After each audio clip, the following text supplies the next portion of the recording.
Hi everybody, welcome to this Wild Portishead special tonight. What we're going to be doing is we're just going to do a quick live show to demonstrate how relatively straightforward it is to fill in the Portishead town plan consultation that's currently going on. Now, time is running out for this, and it is very important that as many people as possible fill in this document and give feedback. Now, I think a lot of people have followed the address, gone to the website, and they simply don't know where to start. And it can be quite daunting because the document has to be set out in a very kind of legalese way of describing things in order for it to actually be accepted by the kind of national planning organization. So what we're going to do is we're going to walk you through exactly what you need to do tonight. And we're going to try and keep this as simple and as accessible as problems. So you need to head to this page, which we'll put the link up after the show,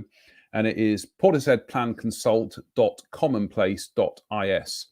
There are links on the Portishead Town Council website that will take you here, but I think if we just give you the most direct link that gets you onto the page, then that's the one to go for. So you'll end up on this page which says have your say on the future of Portishead, which is where we are here.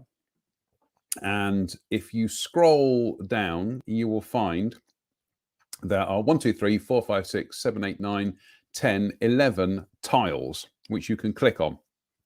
Now, each of these tiles takes you to different sections of the draft consultation. And I must point out that this is a draft. This isn't the final thing. So it's the information that gets inputted into this then goes to the next stage, which then starts to kind of formulate a plan. So at this stage, there is still opportunities to put things in that are missing or highlight things that have been missed off in all this.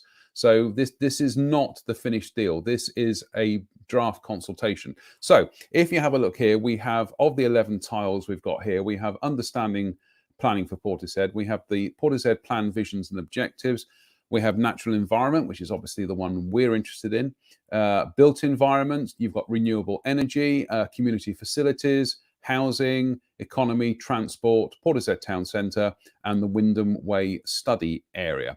So you don't have to fill in all of these. If you're only interested in the natural environment, then just fill in the natural environment section. So what we'll do is we'll go to that, because this is the one that's out of all of these.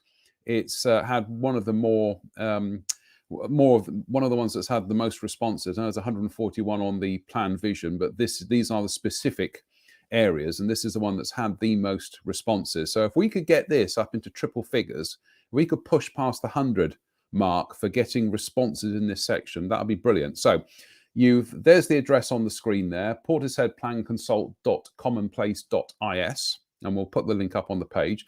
So you click on that, and it takes you into all the spiel about the draft policy. And this is, unfortunately, this is very dry, and it's very kind of like heavy going. But again, the problem you've got here is this is the legalese that this has to be written in order for it to actually, be qualified as quantifiable evidence. So you will notice that throughout all these things, the dread word development keeps coming through. And this, unfortunately, is one of the things that the town plan is set up to deal with, is development. For many of us, it is, we want to stop or slow down development because we feel the town is just overdeveloped as it is. So if you're seeing the word developed here, it's not because the document is skewed towards allowing development. Again, because this is going to a planning inspectorate, ultimately, it has to be included. So you can read through all this if you like. You can have a look at some of the maps they've got here, which, for example, this one here gives you different types of landscape in Portishead.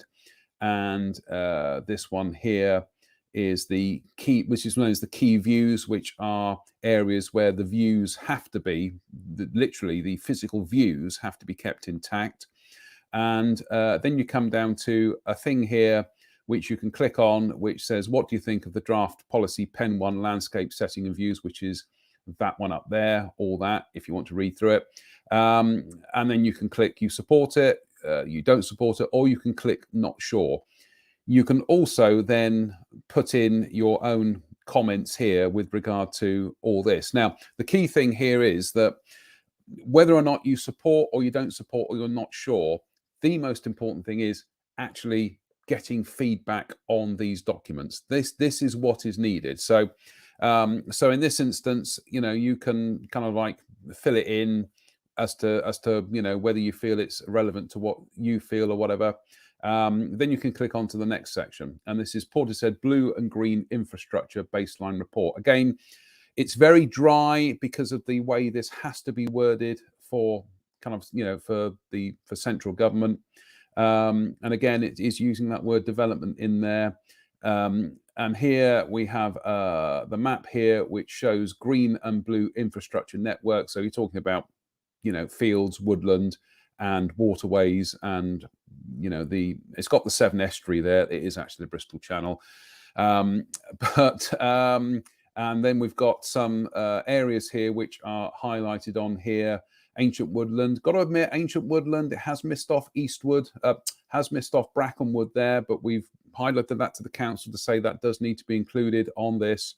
And it just gives you a general run through of the various areas, the various different types of areas in Portishead. So again, you can you get to the bottom here. It says, what do you think of the draft policy pen 2 green and blue infrastructure? And again, you can click support, not support. If you genuinely are not sure and you don't understand what all this wording is going on about, and I will admit it is quite dense and heavy going, just click not sure. And then down here, you can put in comments on things you've missed out. For example, you could put in there, why isn't Brackenwood included in this section of the document or whatever.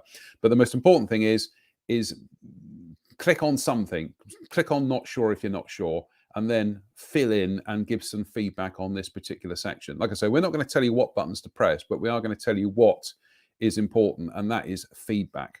Then you click on to the next section, which is flood risk and natural flood management. And again, if you want to read through it all, it's all rather dense, but it does give you a map here explaining the flood risks in Portishead and the steps that are being made to try and alleviate flood risk, especially in the light of climate change and rising sea levels. And again, if you've read through that and you agree, you disagree, or you're not sure what it is you're reading, click the appropriate button and add any comments you want to make in this section as well. So say, for example, when I filled this out, I made the comment about, I think we need to have more wet woodland in Portishead. We need to have areas down on the levels where we're actually planting woodland in order to soak up water. So you can add things like that. Then we come to the next bit, which is biodiversity. Again, there's a brief summary of what this is all about, and talking about sites of scientific special interest. Again, another map of Portishead giving you some areas of, different colour key areas there. It's showing you the mudflats, it's showing deciduous woodland, it's showing traditional orchards. Admittedly, the colours between traditional orchards and deciduous woodland is not, it's not very clear, but that's giving you a good map there of what the kind of what the biodiversity is like in Portishead. And thankfully this time Brackenwood is actually up there, although Slade Road Field is not on the map, and that's something again we think is missing. So here, there we go. You can say, what do you think of draft policy pen 4 biodiversity? Again, if you agree with the aims set out above, you click support. If you don't support the aims, you click not support. If you're not sure, then click not sure. But again, it is important that you put some comments in here. So again, when I did this one, I highlighted the fact that Slade Road Field wasn't actually mentioned in this section of the document. And this is one of the key things, is some of the areas we are looking to protect and strengthen the protections in Portishead, like Slade Road, like Western Bigwood. It's important that we get the names of these places into these comment sections so that they blip up on in the document and people take notice of them within the chain of command that has to deal with these draft documents. Then we come to page 5. So there are 7 pages here. Then we have draft policy pen 5, trees, hedgerows and woodland. And again, it's talking about protections for trees. One of the interesting things I've noticed here is they're talking about a minimum 150-meter buffer should be maintained between the development and ancient woodland, which if you look in Portishead, 150-meter buffer would essentially then rule out development. So I think that's an important thing if you wanted to protect the woodland that we've got in Portishead, which is Western Bigwood, which is Brackenwood, which is Eastwood, then I think that's an important thing to take note of. Talking about tree planting, controversial thing in Portishead, but we're working on it. And so there we have, again, it's listed here as ancient woodland and locally identified significant trees to date. Again, rather oddly, Brackenwood, which is there, is not actually listed when that is the remnants of ancient woodland. So again, we're going to make sure that is included in the next phase of the draft, or we will try to make sure that it's included in the next phase of the draft. So again, you get to the bottom. What do you think of this policy? So support, not sure. So again, I would type in there, Brackenwood is not listed. Please ensure this is included in the next round of paperwork. So again, you go in there.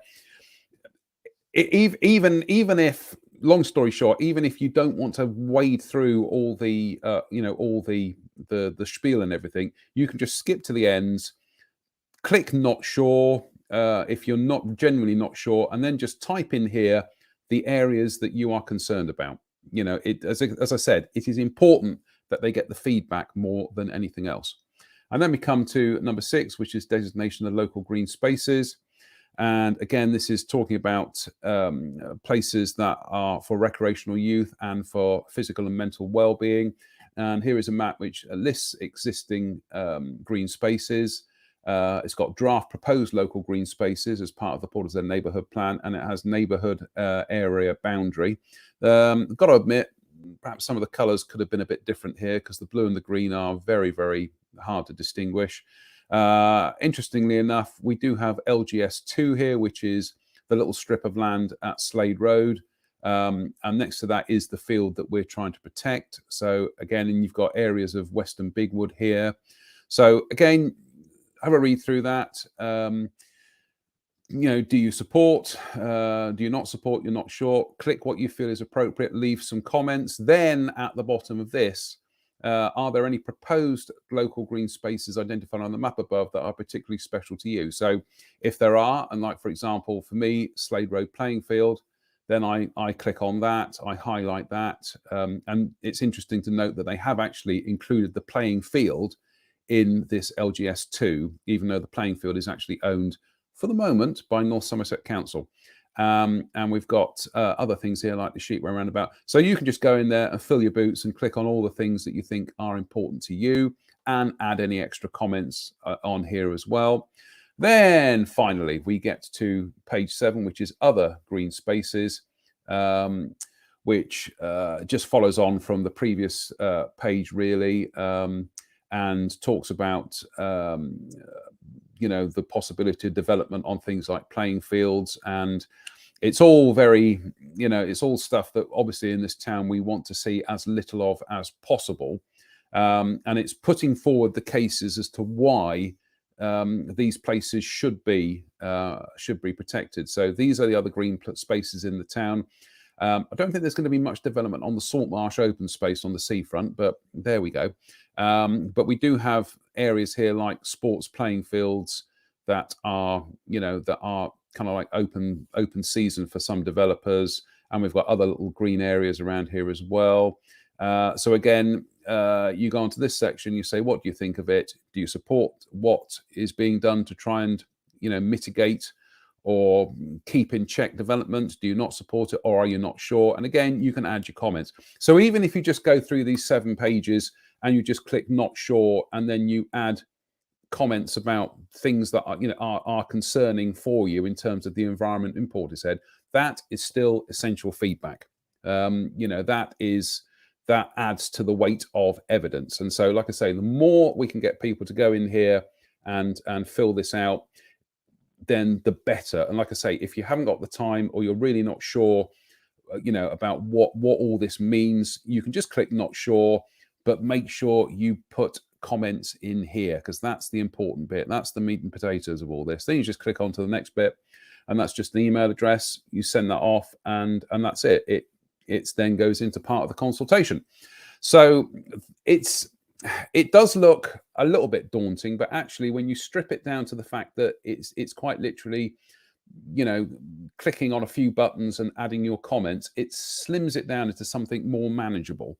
So we'll keep this video up for people to watch as a reference, and like I say, we'll put up some links after the show, and if anybody wants any kind of advice on where to go on this website, on this consultation page rather, then just ping us on Wild Portishead, and we'll try and help you out. There are some other sections that you may wish to fill out if you want, and we're just going to go back to that. And for example, there's one here which is slightly connected, which is renewable energy, and this talks about things like harnessing tidal energy in the area, and solar panels over car parks and things like that. Again, if you are in broad agreement with trying to secure renewable energy in Portishead, you support it. If you are dead against renewable energy in Portishead, you do not support it. If you're not sure, you click on not sure. But again, you can add some comments on here. One of the things I was slightly concerned about when I heard about talk about harnessing the tidal power from the Bristol Channel is, like many people, I'm thinking back to the attempts a few years ago about building a barrage across from Brean down to Cardiff, and something that would have been, frankly, an environmental disaster for the Bristol Channel and the Severn Estuary. Well, they're not talking about that here. Some of the projects that are being floated, if you'll pardon the pun, are things like tidal snakes, which are these kind of wibbly wobbly things which the tide goes in, the tide goes out, but they generate energy, and they have almost minimal impact on the ecology of the Bristol Channel and the Severn Estuary. So there's lots of ideas up in the mix, but if you are interested in that, or you want to know, you feel that there are things that have been missed out, or other things that could be considered, again, you click this area here and you fill it out and you let them know what it is. This one's a very simple section because it's just one page, and that's it. So you could also go through, if you have the time and inclination, you could go through all the other tiles here and click on them and give feedback on that. That is entirely up to you. We are more concerned, obviously, Wild Portishead, with the natural environment. So we have been, kind of like urging people to go onto this page and fill out the natural environment section. And as I say, also the, where's it gone? It's disappeared. Okay, that's gone. Also the renewable energy section as well. That's it. That's pretty much all there is to this tonight. It's, like I say, it can be quite a... oh, that's because I got the wrong page up. Let's try that again. Let's try that again. Renewable energy. I got that one wrong there. Let's try that again. This is what happens when you haven't got somebody as a co-pilot. Renewable energy. There we go. You just click on this page, and they're talking about providing energy storage opportunities, solar canopies over surface car parks, harness tidal energy from the tidal range of the Severn Estuary, Bristol Channel, and the Severn Estuary. Harness Portishead Marina for the use of water source heat pumps and things like that. I mean, one of the things I would probably put in here is, I mean, me personally, I broadly support the ideas that are going on here, but one of the things that really bugs me is why every time we're building new houses in the area is how many of them don't come with solar panels by default. I think it should be a legal requirement. Or having said that, though, I really don't think this town can support any more development, but that is a personal view. But yeah, that's it. This is one page. You go in there, support, not sure, add your comments there. You can add your comments and say, I think we should be doing this, I think we should be doing that. Do it in there, fill out that section, and then ping, and that's it, gone. And it is relatively straightforward. I must admit, when I started going through this this page, I was, really kind of, really not sure what I was filling out, and I wasn't sure on some of the sections if you kind of put an answer in, that what you were doing by saying you supported something, you were actually kind of like leaving the door open then for developers to say, well, people said they supported this, so therefore, this is part and parcel of agreeing to this kind of thing. It's nothing like that at all. And as I say, you've got the option that if you're not sure what any of this means, you can put not sure and then include the things that you feel are important. It is more important that they get feedback than getting, the right feedback, so to speak. So that's it. If anybody's got any questions, just ping us on the Wild Portishead page, and we will try and help you. But as I say, if it's currently sitting at 55 responses for natural environment, if we could get that up to about 100 with people going in there and giving their feedback, that would be fantastic, because it strengthens the case then for the town council in the future to say to the district council and to central government that no, we need these places protected. We need to hang on to our green spaces. And when you look at the map of Portishead and you see how much green is actually left in this town, it is rapidly disappearing, in key areas. And the worry always is that every time we lose another bit of green within the town, it's not going to be the end of it. There will always be another bit of green that will disappear and another bit. And how much of that can we actually sustain until, about the only bits of green within Portishead are literally people's gardens, which themselves are important wildlife corridors. So I think it is important that as many of you out there can go onto the website, head for the natural environment section, read through it if you want, but agree with the plan, disagree with the plan, not sure about the plan, but fill in those comments pages and let the people putting this document together what you feel is important, the things you would like to see protected, the things you would like to see done, like I'm talking about, planting more orchards in the town and things like that. So that's pretty much it. We're going to try and keep this short and sweet. Like I say, if you've got any questions, then please do ask us. But other than that, if you can just head over to the website there and fill that out and get some feedback, that'd be brilliant. That's it. Like I say, this is going to be a short live. We will be doing a proper live at some stage with myself and Chris, and we probably will be talking about planning. We definitely will be talking about Slade Road Field at some stage, because we definitely think that North Somerset Council's decision to keep it on the development list for now is utterly flawed, and we are going to be making the case to North Somerset Council that if they can remove other sites from the development list, which is what they've done, they can certainly do that for Slade Road. And even if it means taking senior North Somerset councillors to Avon Way and making them walk along Downside, and then explaining how you're going to get construction traffic down that road, that's what we're going to do. Anyway, that's it for tonight. So like I said, it's a short one. We'll keep this video up and we'll pin it, and we'll also put up some links showing you where to go on the consultation document. Any questions, just shout, really, essentially. So that's it for now. We'll be back with another live show very, very soon. So until then, stay safe, stay out of trouble, and fill in that document. See you soon.